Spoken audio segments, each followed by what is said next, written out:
Hey, Adam here with a simple and fast review of the Marchoose brand 2-piece flip straw tumbler replacement for Stanley Quenchers. We're going to open them up, we're going to show you what it looks like, test them out, and of course let you know whether or not they're worth buying.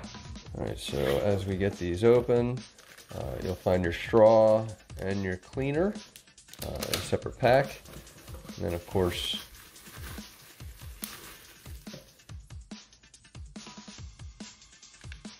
capability-wise, all the same.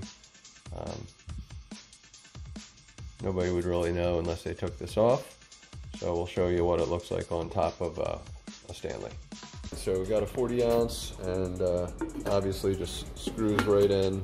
I have to use my right hand here, sorry. It's not a one-handed operation. So it does, once I get my hands free a little bit, seal up nicely. Again, you can use the hose. This is the original, so it gives me this option to have a straw and a lip. So we're good. Totally worth buying. If you need a replacement and don't feel like spending the money, this is a great option. So hopefully this review helps. Thanks for watching.